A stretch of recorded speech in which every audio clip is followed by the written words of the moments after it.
Welcome back to legal as after college. So जैसा कि अभी हमारा क्रैश कोर्स चल रहा है जिसमें कॉन्ट्रैक्ट एक्ट कंप्लीट हो गया है, कॉन्स्टिट्यूशनल लॉ भूमिका मैम ले रही है and criminal law Yuvakshi ma'am ले रही है। सो आई होप आप क्रैश कोर्स को अच्छे से फॉलो कर रहे होंगे। But then what is the need for this video? ये वीडियो आज एक्स्ट्रा क्यों आ रहा है? So this video is about sedition laws in India. अगर मैं 2021 एंड 22 को देखूं तो इस ईयर में हमें बहुत सारे जजमेंट्स मिले हैं, बहुत सारे डिफरेंट ओपिनियन मिले हैं, लीगल डेवलपमेंट्स मिला है ओवर सेडिशन। यहाँ पर जैसा कि एक वीडियो में मैंने आपसे डिस्कस किया था freedom of press and sedition laws in India. So similarly यहाँ पर आज के डेट में भी अगर आप देखो, अभी रिसेंटली भी सुप्रीम कोर्ट ने सेडिशन लॉ को, दैट इज सेक्शन 124 ए के इम्प्लीमेंटेशन को होल्ड पर डाल दिया है, अबेंस पे डाल दिया है। So this is again a very important topic for your LLM examination. तो आज की इस वीडियो पे हम पूरा का पूरा सेडिशन लॉ का जर्नी डिस्कस करेंगे, right from 1837 till date, along with some of the questions जो आप एक्सपेक्ट कर सकते हो अपने क्लैट पीजी एग्जामिनेशन या फिर डिफरेंट एलएलएम एग्जामिनेशन में। So hold on to the video till the end. Let's start with the lecture on sedition laws. So देखते हैं sedition laws के important ingredients क्या क्या होते हैं। तो first of all, section 124A of Indian Penal Code 1860 में sedition law is defined. section 124A में है and ingredients इसके क्या क्या है? any person, ठीक है, any person, यहाँ पर citizen नहीं बोला गया है, any person through words, spoken or written, signs और visible representation और otherwise, मतलब किसी भी तरह से स्पोकन या रिटन वर्ड्स के थ्रू, साइंस या कुछ ऐसे विजिबल रिप्रेजेंटेशन के थ्रू उसने क्या किया है? उसने इंसाइट किया है या कोशिश की है इंसाइट करने की हेट्रेड और कंटेम्प्ट। क्या कोशिश की है इंसाइट करने की? Hatred and contempt. किसके अगेंस्ट?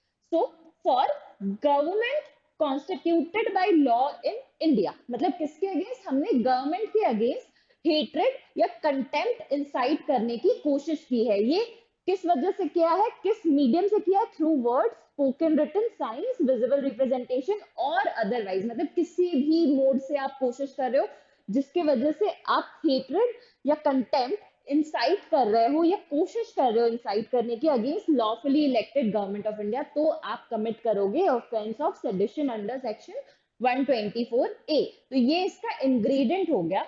अब नेक्स्ट देखते हैं सेक्शन 124A में और क्या क्या चीज है। तो फर्स्ट ऑफ ऑल ये चैप्टर 6 में फॉल करता है आईपीसी के, एंड ऑफेंसेस अगेंस्ट स्टेट। यहाँ पे स्टेट का मतलब जैसे हम नॉर्मल स्टेट समझते हैं या फिर जैसे state of Madhya Pradesh, state of Jharkhand, state of Bihar, ये स्टेट नहीं। यहाँ पे स्टेट का मतलब है यूनियन गवर्नमेंट, मतलब गवर्नमेंट ऑफ इंडिया। यहाँ पे स्टेट का मतलब है गवर्नमेंट ऑफ इंडिया। तो ऐसे offence which is committed against government of India वो फॉल करेंगे चैप्टर 6 में, and 124A is a part of chapter 6, वो चैप्टर 6 में फॉल करता है। एंड यहाँ पर अगर आप ऑफेंस कमिट करते हो तो आप पे पेनाल्टी कितनी है?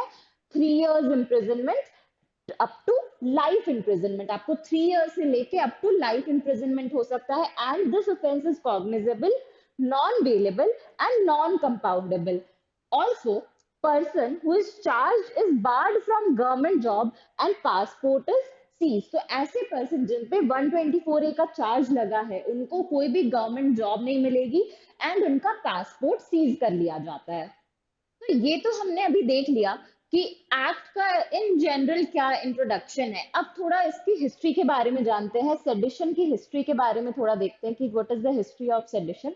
तो ये ड्राफ्ट हुआ था 1837 में by Thomas Macaulay. Thomas Macaulay ने ड्राफ्ट किया था 1837 में sedition laws, and section 124A and 121A ये इंसर्ट कब हुआ था?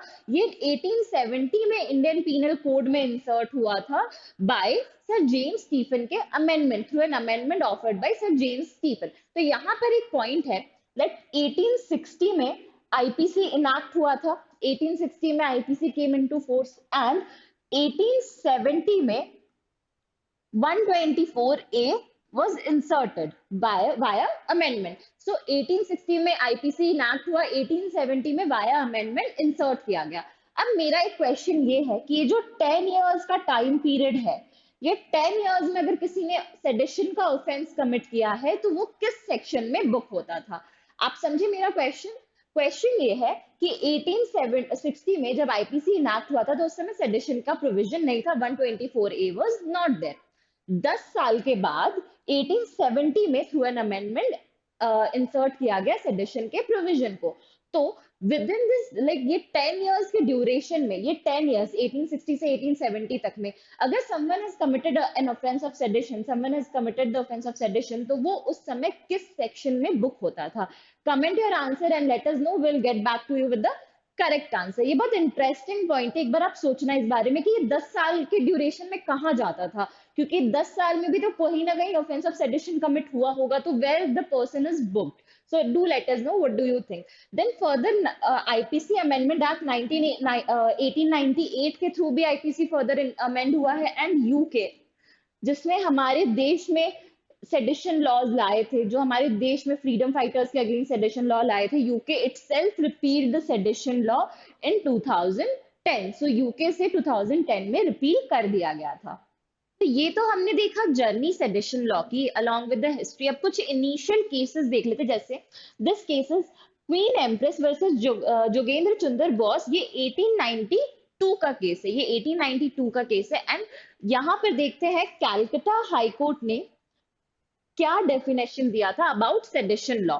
सो यहाँ पर एक ब्रीफ में फैक्ट आपको बताती हूँ about what happened in this case. तो यहाँ पर एक बंगाली मैगजीन का पब्लिकेशन हुआ, जहां पर गवर्नमेंट की कुछ पॉलिसीज के अगेंस्ट था वो मैगजीन, वहां पे उसको क्रिटिसाइज कर रहा था। तो अब यहाँ पे जब मैटर कोर्ट पहुंचा कि यहाँ पे सेडिशन कमिट हुआ है, तो पब्लिशर्स ने ये कहा कि हमने सेडिशियस कंटेंट लिखा नहीं है, हमने सिर्फ पब्लिश किया है।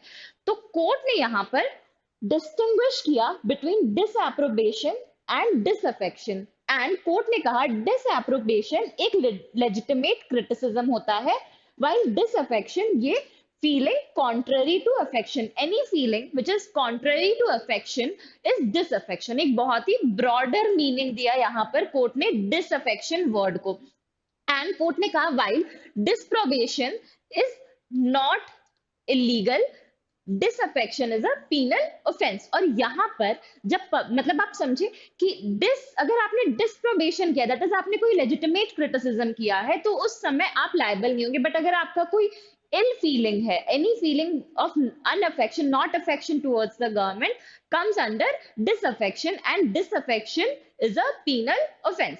So यहाँ पर publishers का act of publishing the criticism against the government policies, ये एक disaffection शो करता है, क्योंकि वहां पे टारगेट ऑडियंस तक उनके थॉट्स पहुंचाए गए हैं, और ये सेडिशियस एक्ट है। एक बहुत ही ब्रॉडर मीनिंग दिया डिसअफेक्शन को यहाँ पर।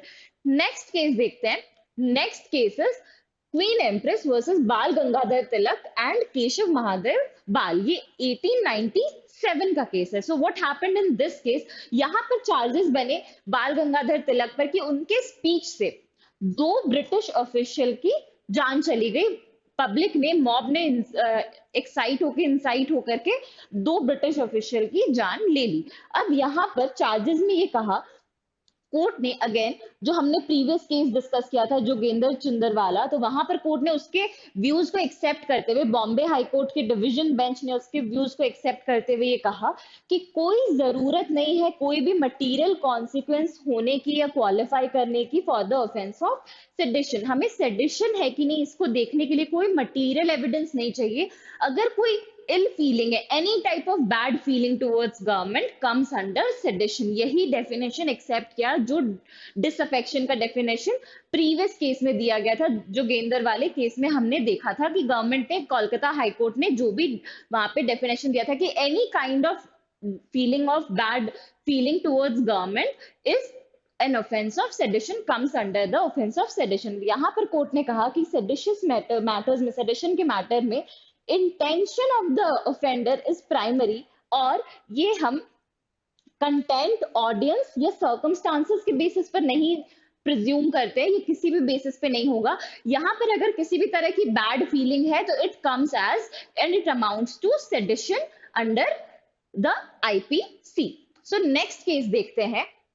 तो next case is emperor versus Bal Gangadhar तिलक, ये 1917 का केस है, 20 इयर्स लेटर। जो हमने देखा था प्रीवियस केस से 20 इयर्स लेटर ये केस आया था। अब यहाँ पर क्या हुआ, यहाँ पर बाल गंगाधर तिलक ने एक आर्टिकल पब्लिश किया, बाल गंगाधर तिलक ने एक आर्टिकल पब्लिश किया जहां पर वो उन्होंने एडमिट किया कि मैं ब्रिटिश गवर्नमेंट से तो लॉयल हूँ, but I criticise civil services जो दिए जा रहे हैं, सिविल सर्विसेज को क्रिटिसाइज करो, but I am loyal to crown. अब यहाँ पर बाल गंगाधर तिलक ने अगेन ये आर्ग्यू किया कि ब्रिटिश गवर्नमेंट और सिविल सर्विसेज जो प्रोवाइड की जा रही है, ये दोनों दो अलग अलग चीजें, ये दोनों दो डिस्टिंक्ट एक्टिविटी है। तो जब मैटर कोर्ट पहुंचा तो कोर्ट ने कहा कि सिविल सर्विसेज की authority they derive from crown only, civil services अपनी अथॉरिटी क्राउन से ही डिराइव करता है, तो कोई ग्राउंड ऑफ डिस्टिंक्शन नहीं है। बट कोर्ट ने यहाँ पर अगेन जोगेंद्र चंद्र बोस वाला इंटरप्रिटेशन डिसअफेक्शन का, इसको भी रिजेक्ट किया, और कोर्ट ने कहा, जैसे वहां पे बहुत ब्रॉड डेफिनेशन दिया गया था कि डिसअफेक्शन का मतलब होता है कोई भी type of bad feeling is a disaffection. So court ने कहा कि हमें एक्चुअल इम्पैक्ट सेडिशियस स्पीच का देखना होगा on public, it should be taken into account. Actual impact of alleged seditious speech on public was taken into account while reading the intention of accused. तो हमें accused का intention पता करने के लिए, जैसा previous केस में हमने देखा था, ये था कि कोई भी चीजें कंपलसरी नहीं है, हमें अगर any type of bad feeling है तो that amounts to seditious act, but यहाँ पर ये था कि intention अगर हमें पता करना है accused का, तो हमें एक्चुअल इम्पैक्ट देखना होगा उस सेडिशियस स्पीच का ऑन पब्लिक। सो ये नया ब्रॉडर डेफिनेशन दिया गया। अब ये तो कुछ केसेस थे जो हमने डिस्कस किए थे प्री इंडिपेंडेंस इंडिया के। अब आफ्टर इंडिपेंडेंस देखते तो after independence one of the most notable cases Tara Singh Gopichand versus the state, ये 1951 का केस है। एंड इन दिस केस ये पहला इंस्टांस था जहां पर 124A की कॉन्स्टिट्यूशनल वैलिडिटी कोर्ट ने चेक की थी। In this case for the first time independent India में constitutional validity section 124A of IPC की चेक हुई थी फॉर द फर्स्ट टाइम। अब यहाँ पर कोर्ट ने क्या कहा था, यहाँ पर कोर्ट ने कहा था कि 124A ऑफ आईपीसी ये एक रेस्ट्रिक्शन है on freedom of speech and expression, and court ने इनवैलिडेट कर दिया था प्रोविजन को for being in contravention of 191A of the constitution. Court ने यहाँ पे कहा था कि 124A ये एक रेस्ट्रिक्शन डालता है on freedom of speech and expression under 191A, और कोर्ट ने इस प्रोविजन को इनवैलिडेट कर दिया था। यहाँ पर पंजाब हाई कोर्ट का जजमेंट आया था, पंजाब हाई कोर्ट ने इनवैलिडेट कर दिया था। अब पार्लियामेंट ने क्या किया, यहाँ पर पार्लियामेंट ने कॉन्स्टिट्यूशन फर्स्ट अमेंडमेंट एक्ट 1951 पास किया। पार्लियामेंट ने कॉन्स्टिट्यूशन फर्स्ट अमेंडमेंट एक्ट 1951 पास किया। यहाँ पर 191A पे रेस्ट्रिक्शन के कुछ प्रीवियस ग्राउंड्स मेंशन थे 19 क्लॉज 2 में, जैसे कि security of state, defamation, decency and morality. अब कुछ एक नए ग्राउंड्स ऐड किए गए। क्या ग्राउंड्स ऐड किए? Public order, relation with foreign state and incitement of offence. ये थ्रू दिस अमेंडमेंट इंसर्ट किया गया, एंड एक ब्रॉडर मीनिंग दी गई टर्म को, in the interest of security of state. जैसे कि इट शुड नॉट बी, पहले जो था कि अंडरमाइनिंग द सिक्योरिटी या फिर हम ओवरथ्रो करना चाह रहे गवर्नमेंट को, तब वैसे एक्ट सेडिशन में आएंगे। बट अगर वो कॉन्ट्ररी है interest of security of state के भी, सिक्योरिटी ऑफ स्टेट को किसी भी तरह से कॉन्ट्ररी है सिक्योरिटी ऑफ स्टेट के लिए, तो भी it will fall under the offence of sedition. तो यहाँ पे 3 ग्राउंड्स ऐड कर दिए थ्रू दिस एक्ट, एंड एक ब्रॉडर मीनिंग दिया इस टर्म को, interest of security of state. Now after 2 years again एक इंपॉर्टेंट केस आया, baby Soren versus the state 1954 में। So what happened in this case, एक आदिवासी लीडर को बुक किया गया क्योंकि उन्होंने कुछ इंफ्लेमेटरी स्पीच दिया था। अब जब मैटर कोर्ट पहुंचा तो पटना हाई कोर्ट के डिवीजन बेंच ने 124A की कॉन्स्टिट्यूशनल वैलिडिटी को अपहेल्ड किया, एंड ये कहा कि क्लियर डिस्टिंक्शन है between the term disapprobation and disaffection. और कोर्ट ने कहा कि डिसअफेक्शन तब होता है जब पब्लिक डिसऑर्डर होता है, किसी भी तरह का पब्लिक डिसऑर्डर होता है तो उस समय डिसअफेक्शन होता है। एंड ये कहा कि सेक्शन 124A किसी भी तरह से आर्टिकल 19 का वायलेशन नहीं करता है, तो यहाँ पर कॉन्स्टिट्यूशनल वैलिडिटी अपहेल्ड की गई थी। अब नेक्स्ट इंपॉर्टेंट केस देखते हैं। Next is Kedarnath Singh versus state of Bihar 1962 का केस है, and this is one of the most important case. अगर सेडिशन से क्वेश्चन आते हैं आपके एग्जाम में तो आप एक्सपेक्ट कीजिए कि आपको केदारनाथ सिंह से भी एक क्वेश्चन तो कम से कम होगा। यहाँ पर 5 जजेस की कॉन्स्टिट्यूशनल बेंच बैठी थी सुप्रीम कोर्ट में to decide upon the constitutional validity of section 124A of IPC, and court ने upheld किया था सेक्शन 124A of IPC को, कॉन्स्टिट्यूशनल वैलिडिटी upheld की थी इस प्रोविजन की। what happened in this case was कि यहाँ पर फॉरवर्ड कम्युनिस्ट पार्टी के लीडर्स के अगेंस्ट सेडिशन चार्जेस लगे थे क्योंकि उन्होंने कुछ ऐसा इंसाइटिंग स्पीच दिया था। ये उनपे इसलिए कहा गया कि आप पे सेडिशन चार्जेस लगे। अब जब कोर्ट पहुंचा मैटर, 5 जजेस की कॉन्स्टिट्यूशनल बेंच बैठी है, वहां पर कोर्ट ने कहा कि 124A is not in violation of free speech under 19(1)A, but ये भी कहा कि 124A को हम यूज नहीं कर सकते हैं फ्री स्पीच को स्टाइफल करने के लिए, मतलब फ्री स्पीच को कर्ब करने के लिए, फ्री स्पीच का जो फंडामेंटल राइट है उसको कर्ब करने के लिए हम 124A का यूज नहीं कर सकते हैं। And there needs to be presence of pernicious tendency to incite violence is a precondition to invoke sedition clause.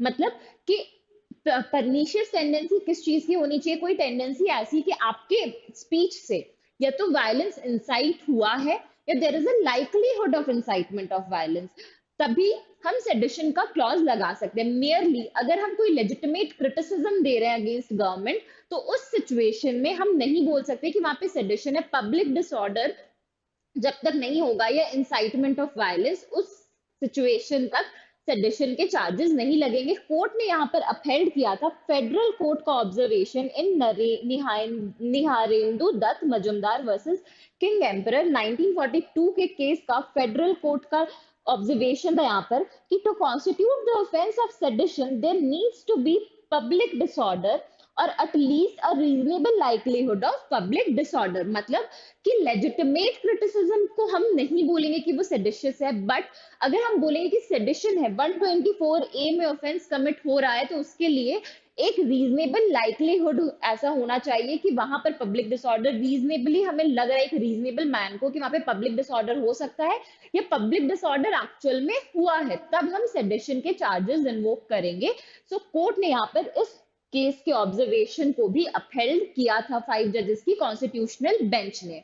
Next case जो मैं डिस्कस करने वाली हूँ that is Balwant Singh versus state of Punjab. ये 1995 का केस है। ये अब केसेस आए post Kedarnath judgment, post Kedarnath ये सारे केसेस आए।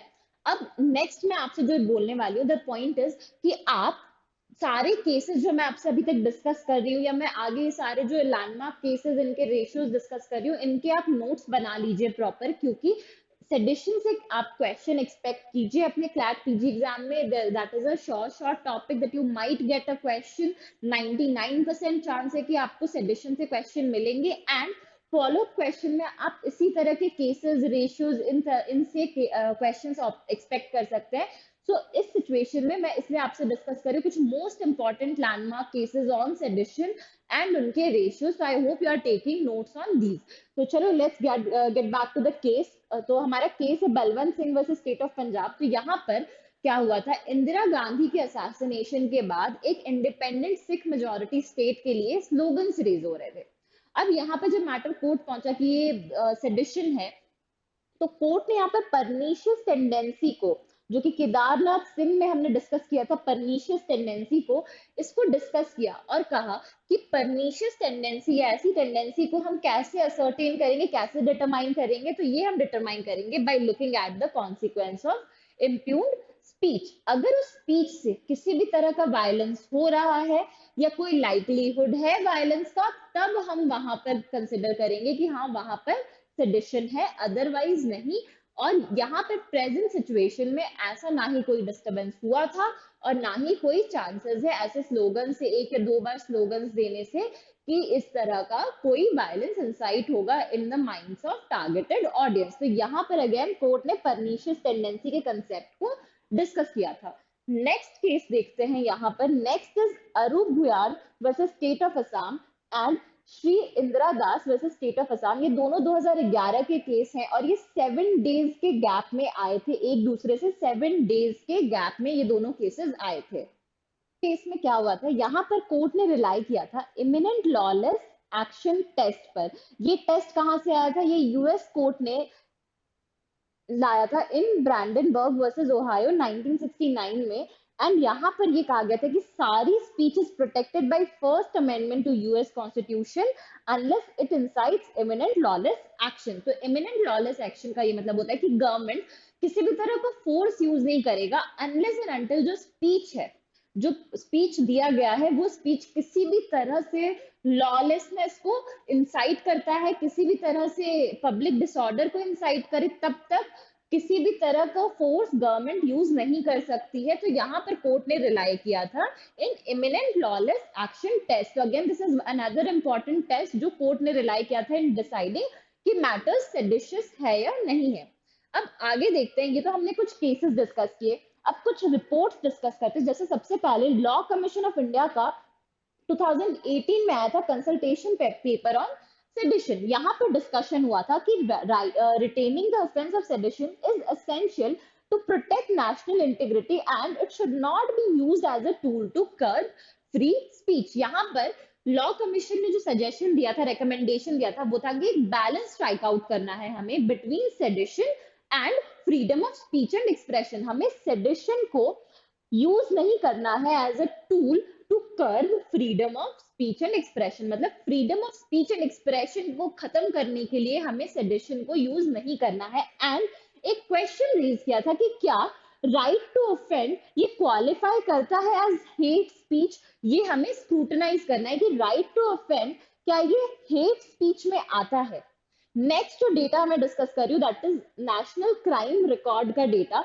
इस डेटा के अकॉर्डिंग 2016 से 19 में सेडिशन के केसेस, जो केसेस फाइल हुए थे सेडिशन के चार्जेस में, they have increased by 160%, but इन्हीं केसेस में कन्विक्शन ड्रॉप हुआ है फ्रॉम 33.3% टू 3.3% इस सेम पीरियड के लिए। दैट मीन्स कि हम देख सकते हैं कि यहाँ पर केसेस जो फाइल हुए थे वो बढ़ गया, उसका ग्राफ बढ़ गया बाय 160%, बट कन्विक्शन घट गया 33.3 से 3.3% पे। सो यहाँ पर दिख रहा है कि मिसयूज हो रहा था प्रोविजन का, provision is being misused.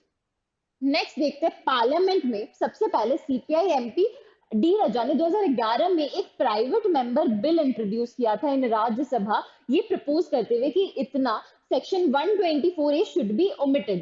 He propose, CPI MP D Raja ने सबसे पहले 2011 में प्रपोज किया था कि 124A should be omitted. Next Congress MP Shashi Tharoor ने भी 2015 में कहा था, एक प्राइवेट बिल इंट्रोड्यूस किया था in Lok Sabha to amend section 124A to term only those actions, words that directly result in use of violence or incitement or to violence as seditious। यहाँ पर एमपी कांग्रेस एमपी शशि थरूर का ये कहना था कि हमें सेडिशन को उस फ्रेम में फिट करना चाहिए जहां पर डायरेक्टली अगर कोई वायलेंस हुआ है तभी हम उसको सेडिशियस एक्ट कहेंगे। हम जो कहते हैं कि प्रोबेबिलिटी है या चांसेस है वो वेगनेस ला रहा है, तो हमें उसको हटाना चाहिए। अगर कुछ रिजल्ट हुआ, डायरेक्ट रिजल्ट ऑफ वायलेंस या इंसाइटमेंट हुआ है, तो उस सिचुएशन में वो एक्ट को हम सेडिशियस बोलेंगे। तो यहाँ पर CPI MP D Raja and Congress MP Shashi Tharoor ने भी प्राइवेट बिल इंट्रोड्यूस किया था,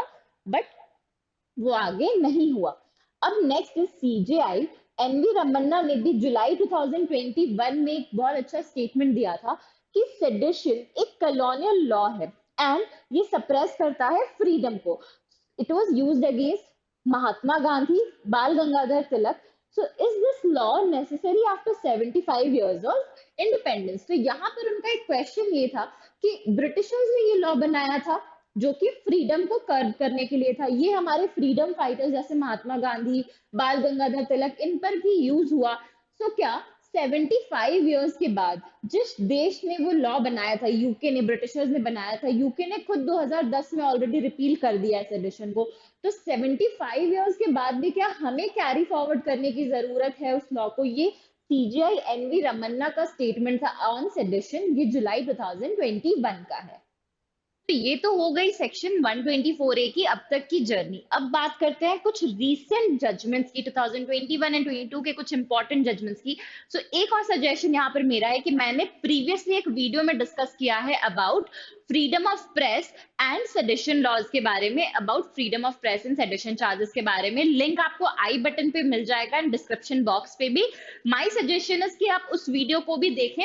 सो इन दीज टू वीडियोज आपका पूरा का पूरा सेडिशन कवर हो जाएगा along with all the recent cases. So अगर सेडिशन से कुछ भी क्वेश्चन आता है तो you will be able to cover it with ease. So start करते हैं। पहला केस है जो मैं डिस्कस कर रही हूँ, that is Kishore Chandra Wangkhemcha versus union of India. ये 2021 का केस है। यहाँ पर बेंच थी justice UU Lalit, justice Indira Banerjee and justice KM. Joseph की। This matter is still pending in the court. यहाँ पर अभी मैं बताती हूँ यहाँ पे इशू क्या हुआ था। यहाँ पे दो journalist, one was from Manipur and one from Chhattisgarh. तो इन दोनों के अगेंस्ट इन लोगों ने कुछ पोस्ट किए थे कार्टून्स वगैरह अपने सोशल वेबसाइट पे। तो वहां पर उनके अगेंस्ट की वो कार्टून्स आर सेडिशियस करके इन पे सेडिशन के चार्जेस लगाए थे। एंड यहाँ पर जब मैटर कोर्ट पहुंचा तो यहाँ पर बात हुई कि हमें केदारनाथ सिंह के जजमेंट को रिकंसिडर करने की जरूरत है। केदारनाथ सिंह के जजमेंट को वापस से एक बार देखना होगा कि वहां पे जो स्कोप बताया गया था ऑफ सेडिशन वो किस हद तक करेक्ट है, उसको हमें रिकंसिडर करना है। So the matter is still pending in the court, but ये अगेन एक one of the important cases है। Next case is Vinod Dua versus union of India. ये मैं ऑलरेडी अपने फ्रीडम ऑफ प्रेस वाले जजमेंट में बहुत डिटेल में बहुत अच्छे से डिस्कस कर चुकी हूँ। So you watch that video. As of now मैं आपको ब्रीफ में बताती हूँ। तो यहाँ पर बेंच थी जस्टिस यूयू ललित की एंड जस्टिस विनीत शरण की। एंड यहाँ पर कोर्ट ने कहा था कि हर जर्नलिस्ट इंटाइटल्ड होता है प्रोटेक्शन के in the terms of Kedarnath Singh versus state of Bihar में। Kedarnath Singh versus state of Bihar में जो टेस्ट था, कौन सा टेस्ट था आप मुझे बताइए कमेंट बॉक्स में। हमने डिस्कस किया था दो जजमेंट्स में, केदारनाथ सिंह एंड बलवंत सिंह में भी the test which was laid down in Kedarnath Singh versus state of Bihar के जजमेंट। बिकॉज द टेस्ट, जो भी टेस्ट है सेडिशन को आइडेंटिफाई करने के, ये भी एक one of the important question हो सकते हैं from the perspective of your LLM examination. तो डू लेट मी नो कि कौन सा केस था in Kedarnath Singh versus state of Bihar के केस में। सो कोर्ट ने यहाँ पर कहा था कि हर जर्नलिस्ट को प्रोटेक्शन ग्रांट होना चाहिए in terms of Kedarnath Singh versus state of Bihar. And यहाँ पर कोर्ट ने कहा था कि अगर किसी जर्नलिस्ट का व्यू पॉइंट डिफरेंट है from the present government and present government के पॉलिटिकल आइडियोलॉजी से मैच नहीं करता है, तो सेडिशन के चार्जेस को हम यूज नहीं कर सकते हैं इन ऑर्डर टू कर्व उनका फ्री स्पीच। हम फ्री स्पीच एंड एक्सप्रेशन को कर्व करने के लिए सेडिशन के चार्जेस को यूज नहीं कर सकते जस्ट बिकॉज किसी मीडिया पर्सन का political ideology is different from the ruling government. So this was what happened in Vinod Dua versus Union of India. ये again one of the most important cases है। आप question expect कर सकते हो कि विनोद दुआ से भी आपको क्वेश्चन आ सकते हैं। नेक्स्ट केस देखते हैं 2021 का, again Rajat Sharma versus union of India. ये भी 2021 का केस है। यहाँ पर बेंच थी justice DY Chandrachud, justice Hemant Gupta and justice Ajay Rastogi की। तो इस केस में कोर्ट ने पिटिशनर्स पर 50,000 का फाइन इंपोज किया था एंड कहा था कि ये पब्लिसिटी इंटरेस्ट लिटिगेशन है जो आपने फाइल किया। तो यहाँ पर क्या हुआ था कि Farooq Abdullah was the chief minister of Jammu and Kashmir. वहां पर उनके अगेंस्ट ये कहा गया कि उन्होंने ऑफेंस ऑफ सेडिशन कमिट किया when he stated in an interview कि वो चाहते हैं कि जम्मू एंड कश्मीर ये रूल हो चाइनीज पीपल से and not by Indian government. So यहाँ पे फारूक अब्दुल्ला का सीधा सीधा स्टेटमेंट था इन एन इंटरव्यू कि मैं चाहता हूँ कि Jammu and Kashmir should be ruled by Chinese and not by Indian government. यहाँ पर फिर रजत शर्मा ने केस फाइल किया ये कहते हुए कि ये स्टेटमेंट सेडिशियस है। जब मैटर कोर्ट पहुंचा तो कोर्ट ने 50,000 का फाइन इंपोज किया और कहा कि ये पब्लिसिटी इंटरेस्ट लिटिगेशन है। और इस स्पीच में अगर पॉलिटिकल आइडियोलॉजी हम डिफरेंट एक्सप्रेस कर रहे हैं फ्रॉम द रूलिंग गवर्नमेंट जो मैच नहीं करता है रूलिंग गवर्नमेंट से, तो इट डज नॉट मीन कि हमने फ्री स्पीच, हमने यहाँ पे ऑफेंस ऑफ सेडिशन कमिट किया है। यहाँ पर हमारे पास freedom of speech and expression है और इस स्पीच से किसी भी तरह का डिसऑर्डर या वायलेंस क्रिएट नहीं हुआ है। सो कोर्ट ने कहा expressing a point of view that differs from decision made by central government is not a seditious act, इस केस में कोर्ट ने कहा था। नेक्स्ट केस देखते हैं 2021 का again, Patricia Mukhim versus state of Meghalaya. यहाँ पर बेंच थी justice L Nageswara Rao and justice S Ravindra Bhat की। यहाँ पर एफबी पोस्ट क्वेश्चन में था ऑफ पिटिशनर, जहां पर पिटिशनर ने अटेंशन रेज करने की कोशिश की थी towards the violence that happened in state of Meghalaya against non tribal population of Meghalaya.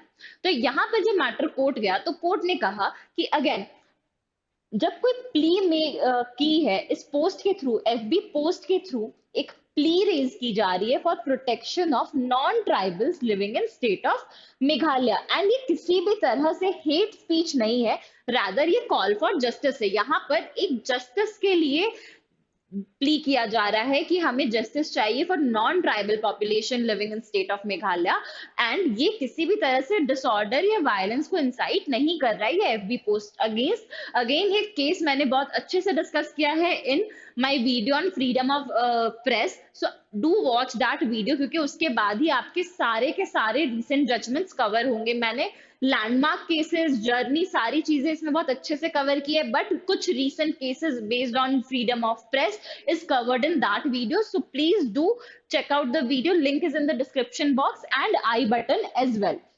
अभी 2022 का सबसे इंपॉर्टेंट केस जहां पर 124A को कोर्ट ने अबेंस पे डाल दिया, होल्ड पे डाल दिया है till further reconsideration. So this case is SG Vombatkere versus union of India. यहाँ पर बेंच थी CJI, NV Ramana, J Suryakant and Hima Kohli की। तो ये यहाँ पर इस केस में आपको बेंच याद रखना जरूरी है, क्योंकि यहाँ पर 3 जजेस की बेंच है जिसने होल्ड पे डाल दिया है सेक्शन 124A के एप्लीकेशन को। यहाँ पर अब हम फैक्ट्स डिस्कस करते हैं कि एक्चुअली इस केस में फैक्ट्स क्या थे, because that is again a very important point. तो बहुत ब्रीफ में डिस्कस करेंगे what is the facts and then will be discussing कि क्या क्या रूलिंग, क्या क्या ऑर्डर पास किया था कोर्ट ने इस केस में when 124A का application was put on hold। So what are the facts first? हम बहुत ज्यादा डिटेल में डिस्कस नहीं करेंगे, हम कुछ इंपॉर्टेंट पॉइंट्स डिस्कस करेंगे फैक्ट्स के कि क्या हुआ था। तो यहाँ पर एक एफिडेविट फाइल हुई थी सेंट्रल गवर्नमेंट की तरफ से, जहां पर सेंट्रल गवर्नमेंट ने कहा था कि आप मीनवाइल 124A के एप्लीकेशन को स्टे पे डाल दो जब तक हम सेडिशन को कंसिडर करते हैं। एंड इसका रीजन ये था कि गवर्नमेंट ने एक्सेप्ट किया था कि बहुत ज्यादा मिसयूज हो रहा है प्रोविजन का, बहुत ज्यादा मिसयूज हो रहा है, क्योंकि हम देख रहे हैं कि कन्विक्शन कम है बट केसेस बहुत ज्यादा फाइल हो रहा है, and we need to maintain a balance between sedition and free speech and expression. हमें public order, sedition and free speech and expression के बीच में एक बैलेंस स्ट्राइक आउट करना है, और हम इसका मिसयूज को भी थोड़ा प्रिवेंट करना चाहते हैं। ये जो हम पास्ट ईयर्स में ट्रेंड देख रहे हैं मिसयूज का, we want to prevent it, curb it. So यहाँ पे एक एफिडेविट फाइल है कि आप बस होल्ड डाल दो, आप स्टे कर दो इस प्रोविजन को, हम रिकंसिडर करते हैं। तो कोर्ट ने यहाँ पे स्टे डालते हुए ये कहा था कि all pending cases, appeals and proceedings with respect to charges framed under sedition should be kept in abeyance. तो जो भी ऐसे चार्जेस बने हैं, कोई भी प्रोसीडिंग हो रही है, अपील हो रहा है, तो it should be put on hold. Next ये कहा था कि not to use this provision of sedition till further re examination of sedition law is over. जब तक फर्दर री एग्जामिनेशन कंप्लीट नहीं हो जाता इस लॉ का, तब तक हमें इस प्रोविजन को यूज नहीं करना है। नेक्स्ट जो रूलिंग पास की थी कोर्ट ने वो था कि those already incarcerated after having been booked under this section can approach the court for bail। तो जिन लोगों पे ऑलरेडी ये चार्जेस बन रखे हैं वो कोर्ट को अप्रोच कर सकते हैं फॉर बेल। अब union of India is at liberty to pass directives to state to prevent misuse of law.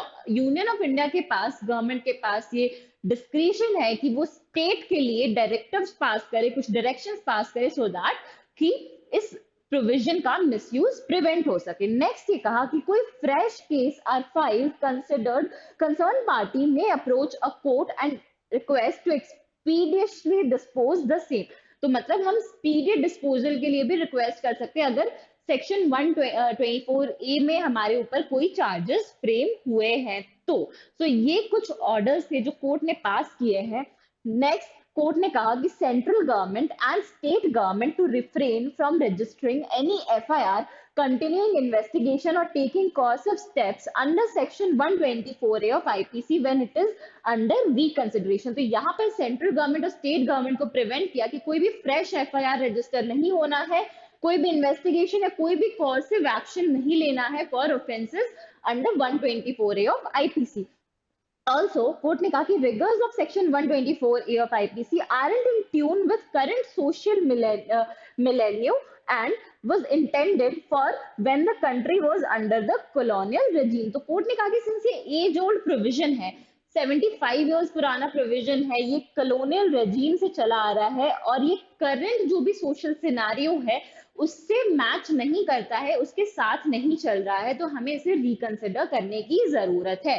So these were some of the directives जो कोर्ट ने पास किए हैं in SG Vombatkere versus union of India till further reconsideration of 124A of IPC. ये जब तक central government further reconsider नहीं कर लेती है इस एक्ट को, तब तक होल्ड पर डाला है इस एक्ट के एप्लीकेशन को। So this is again important case from the perspective of CLAT examination and other LLM examination. So आप एक्सपेक्ट कर सकते हैं इससे क्वेश्चंस रहेंगे। आई होप अब तक का लेक्चर आपको क्लियर होगा। सेडिशन पे अगर अब भी कुछ डाउट है जो भी क्लियर नहीं हुआ है आफ्टर वॉचिंग ये वाला video, current video and the video on freedom of press, तो do let me know in the comment box. मैं आपके साथ करेक्ट आंसर शेयर करूंगी, आपके डाउट क्लियर करने की कोशिश करूंगी। If need be I will make another video for your convenience. तो अब तक हमने सेडिशन लॉ की सारी जर्नी देखी, उसकी हिस्ट्री से लेके इनैक्टमेंट एंड एवरीथिंग, पार्लियामेंट में क्या स्टैंड रहा है, सीजीआई रमन्ना का क्या स्टेटमेंट था, and recent cases, landmark cases, pre independence, post independence, everything. अब कुछ क्वेश्चंस देखते हैं जो आपके एलएलएम एग्जामिनेशन में आप एक्सपेक्ट कर सकते हो। तो some of the questions that you can expect is, first question is in which of the following recent judgement supreme court put sedition law in abeyance. तो मैं चाहती हूँ कुछ क्वेश्चंस के आंसर आप करो इन ऑर्डर टू अंडरस्टैंड कि आपने कितना समझा है सेडिशन लॉ को, कितना क्लियर है आपके लिए, and I will get back to you with correct answers for those questions. So पहला क्वेश्चन ये है कि किस रीसेंट जजमेंट में सुप्रीम कोर्ट ने सेडिशन लॉ को अबेयंस में रखा था, put hold on sedition law. Option 1 है Rajat Sharma versus union of India, next is Vinod Dua versus union of India, next is SG Vombatkere versus union of India, last is Kedarnath Singh versus state of Bihar. तो ये सारे के सारे सेडिशन लॉ के जजमेंट है, but correct answer यहाँ पर है SG Vombatkere versus union of India. इस केस में कोर्ट ने होल्ड पे डाला है सेडिशन लॉ को till further reconsideration is completed. तो आप एक पॉइंट देखो, यहाँ पर 2021 के ये दो जजमेंट है एंड ये वाला जजमेंट 2022 का है, तो ये तीनों रीसेंट जजमेंट एंड ये 1962 का है। तो ऐसे कंफ्यूजिंग ऑप्शंस आपको मिल सकते हैं जहां पर आपको रीसेंट केसेस दिए हुए हो एंड ये पूछा जाए कि कौन से रीसेंट केस में हुआ है, तो आपको ये पता होना चाहिए पार्टी का नाम, कुछ इंपॉर्टेंट केसेस में क्लियरली पता होना बहुत इंपॉर्टेंट है। तो यहाँ पे करेक्ट आंसर है SG Vombatkere versus union of India. Next question देखते हैं।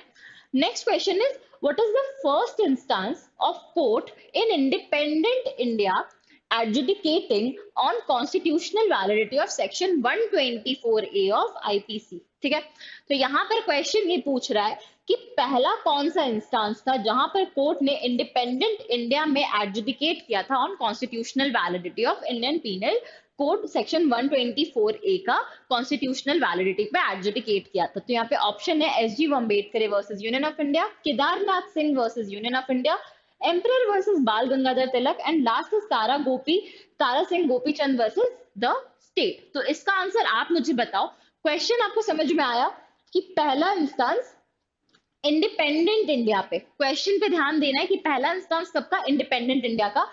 एडजुडिकेटिंग किस पॉइंट पे एडजुडिकेट किया है, constitutional validity of section 124A पे। तो यहाँ पर आप मुझे बताओ कि इनमें से कौन सा option is correct option, and I will get back to you with correct answer. Next question देखते हैं। Next question is, who among the following criticise the use of sedition law even after 75 years of independence. तो 75 years of independence के बाद भी sedition law के use को किसने criticise किया था इनमें से फॉलोइंग में? तो first option is DY Chandrachud, next is Y D Chandrachud, next is N V Ramana and last is justice U U Lalit. तो सारे सुप्रीम कोर्ट जजेस के नाम है यहाँ पर, justice DY Chandrachud, justice Y D Chandrachud, justice N V Ramana and justice U U Lalit. तो यहाँ पे करेक्ट आंसर होगा जस्टिस एन वी रमन्ना, क्योंकि जस्टिस एन वी रमन्ना ने 2021 में ये रिमार्क दिया था, क्रिटिसिज्म दिया था कि जिस कंट्री ने, ब्रिटिशर्स ने, जिन्होंने हमारे ऊपर सेडिशन लॉ इम्पोज किया है, वो कंट्री ने खुद अपने देश में, यूके ने 2010 में ही रिपील कर दिया था। तो क्या हमें 75 इयर्स के बाद भी इस लॉ को कैरी करने की जरूरत है? ये क्वेश्चन रेज किया था chief justice of India N V Ramana ने। नेक्स्ट क्वेश्चन देखते हैं, which of the following is not one of the reasonable ground or restriction on freedom of speech and expression under 19(1)(a? तो जैसा मैंने आपसे discuss किया था 19(1)(a पे रीजनेबल रेस्ट्रिक्शन 19 क्लॉज 2 में मेंशन है and first constitutional amendment act से कुछ न्यू ग्राउंड्स ऐड किए हैं। अब उनमें से कौन सा ग्राउंड रीजनेबल रेस्ट्रिक्शन का नहीं है? ये जो चार ऑप्शन दिए हैं, इनमें से कौन सा ग्राउंड एक रीजनेबल रेस्ट्रिक्शन नहीं लगाता है ऑन आर्टिकल 19(1)(a? तो ऑप्शन है public order, relations with foreign state, contempt of court and contempt of parliament. तो आप मुझे इसका करेक्ट आंसर बताओ कि which one of the following option is correct with respect to reasonable restriction on freedom of speech and expression in 19(1)(a? Next question देखते हैं। So next question is, which of the following is not applied while deciding the offense of sedition? तो इनमें से कौन सा application test apply नहीं किया जाता है जब हम सेडिशन का ऑफेंस डिसाइड करते हैं? तो first is pernicious tendency test, मतलब ऐसी टेंडेंसी होनी चाहिए कि वहां पे इंसाइटमेंट हो वायलेंस का। इमिनेंट लॉलेस एक्शन टेस्ट, कि ऐसा इमिनेंट एक्शन हुआ है, लॉलेसनेस आया है, तभी गवर्नमेंट फोर्स इंपोज करेगी। डिसअप्रोबेशन जो हमने देखा था, इसका मतलब होता है एक legitimate criticism. And last is disaffection, that is कोई भी feeling of unaffection towards the government, जो हमने देखे थे स्टार्टिंग के केसेस में, कि फीलिंग ऑफ अनअफेक्शन या फिर कुछ ऐसा जो बाद में कोर्ट ने इसके डेफिनेशन को नैरोअर मीनिंग देते हुए कहा था कि पब्लिक डिसऑर्डर होता है उसी को, या फिर इंसाइटमेंट ऑफ वायलेंस होता है, तभी हम डिसअफेक्शन कहते हैं। तो यहां पर डिसअप्रोबेशन मींस लेजिटिमेट क्रिटिसिज्म, तो ये करेक्ट आंसर होगा, जिसको हम यूज नहीं करते हैं ऑफेंस ऑफ सेडिशन के टाइम पर, क्योंकि बाकी सारे टेस्ट को हम यूज करते हैं एंड बाकी सारे test lead to deciding whether the offence is of sedition और नॉट। वहां पे सेडिशन कमिट हुआ है या नहीं, कोई फीलिंग है जिससे डिससैटिस्फैक्शन दिख रहा हो, या फिर इमिनेंट लॉलेसनेस हुआ हो, या ऐसी कोई टेंडेंसी हो जिससे पब्लिक डिसऑर्डर या इंसाइटमेंट ऑफ वायलेंस होते हैं। यहाँ पे correct answer is disapprobation. Next question is, who among the following freedom fighter was charged with sedition in colonial India? तो यहाँ पर कॉलोनियल इंडिया में इनमें से कौन सा freedom fighter was charged? Mahatma Gandhi, Bal Gangadhar Tilak, both A and B, none of the above. तो इसका आंसर आप मुझे बताओ। अगेन ये मैंने डिस्कस किया है कि विच फ्रीडम फाइटर वाज चार्ज, ये हमने केसेस में डिस्कस किया कि किस फ्रीडम फाइटर पर चार्जेस लगे। आप इसका करेक्ट आंसर बताओ and I will get back to you with correct answer. Next question देखते हैं, which part of Indian Penal Code of 1860 provides for the offense of sedition? तो इनमें से कौन से पार्ट में offense of sedition incorporated है in IPC 1860 में? तो first is chapter 5, next is chapter 6, उसके बाद chapter 7 and last is chapter 8। तो हमने देखा था chapter 6 of Indian penal code में इनकॉर्पोरेटेड है ऑफेंस ऑफ सेडिशन। तो करेक्ट आंसर यहाँ पर होगा चैप्टर 6। नेक्स्ट क्वेश्चन देखते हैं, which of the following statement is incorrect with respect to offense of sedition in India? तो इनमें से कौन सा स्टेटमेंट इनकरेक्ट है with respect to offense of sedition? तो first is sedition is a cognizable offense, next is sedition is a non-cognizable offense, next is sedition is a non-bailable offense and last is sedition non-compoundable offense है। तो यहाँ पर दो option है, cognizable, non-cognizable का, फिर non-bailable and non-compoundable का। तो ये हमने डिस्कस किया था स्टार्टिंग में, इस वीडियो के स्टार्ट में, कि सेडिशन का नेचर क्या है, तो whether it is cognizable, non cognizable, non bailable या नॉन कंपाउंडेबल। तो ये आप मुझे आंसर करके बताओ कमेंट बॉक्स में कि इस क्वेश्चन का करेक्ट आंसर क्या होगा। नेक्स्ट क्वेश्चन देखते हैं। So next question is, what is the penalty for the offence of sedition? तो ऑफेंस ऑफ सेडिशन के लिए क्या पेनाल्टी? तो इसकी पेनाल्टी होती है 3 years imprisonment, life imprisonment and fine या फाइन। सो ये इसकी पेनाल्टी होती है कि या तो आपको इम्प्रिजनमेंट मिलेगा या आपको फाइन मिलेगा या आपको दोनों मिल सकता है। तो करेक्ट आंसर यहाँ पर होगा all of the above. Next question देखते हैं। So next and last question that जो मैं आपके लिए लेकर आई हूँ is the law of sedition is contained in. ये अगेन बहुत इंटरेस्टिंग क्वेश्चन है, ये थोड़ा सा ट्रिकी क्वेश्चन है। सो यहाँ पर ये पूछ रही हूँ मैं कि लॉ ऑफ सेडिशन किस में कंटेन्ड है, कौन से प्रोविजन में आता है? Section 124A, section 153A, both A and B and none of the above. Again I am stating ये थोड़ा सा ट्रिकी क्वेश्चन है, तो इसका आंसर मैं चाहती हूँ कि आप मुझे सिर्फ इसका आंसर ना बताओ, ए बी सी डी क्या भी है वो आंसर आप मत बताओ, लेकिन आप एक्सप्लेनेशन के साथ मुझे आंसर बताओ कि मैम अगर 124A मैं बोल रहा हूँ तो इस पर्पज से बोल रहा हूँ, 153A बोल रहा हूँ तो इस पर्पज से बोल रहा हूँ, अगर मैंने सी ऑप्ट किया है तो इस पर्पस के लिए किया, या अगर मैंने डी ऑप्ट किया है तो इस पर्पस के लिए। तो आप मुझे विथ एक्सप्लेनेशन इसका बताओ, because this is again a very interesting question and ये क्वेश्चन आ सकता है आपके एग्जाम में, क्योंकि फ्रीडम ऑफ प्रेस में मैंने 153A भी डिस्कस किया है, फ्रीडम ऑफ प्रेस में 153A भी डिस्कस किया है। So you might face a question like this and do let me no this question का answer along with explanation. I'll get back to you with correct explanation and correct answer for all the questions जो मैंने miss किए हैं। I hope आज के इस video में आपको सेडिशन के कंसेप्ट की क्लैरिटी एटलीस्ट हो गई होगी कि अच्छे से कि सेडिशन का लॉ क्या था, कहाँ से आया और अब किस स्टेज में पहुंच गया है। I hope this video clarified your entire concept of sedition and अब कोई भी क्वेश्चन आता है तो आप उसको easily फेस कर सकोगे। Last but not the least, अगर आपको ये वीडियो अच्छा लगा है तो YouTube के सर्च बार में जाकर के लीगल एज आफ्टर कॉलेज को सर्च करना और चैनल को सब्सक्राइब कीजिए and do motivate us to bring more such videos for you and don't forget to join us for crash course at 7 p.m. on legal edge after college. See you there. All the best for your preparation. Thank you.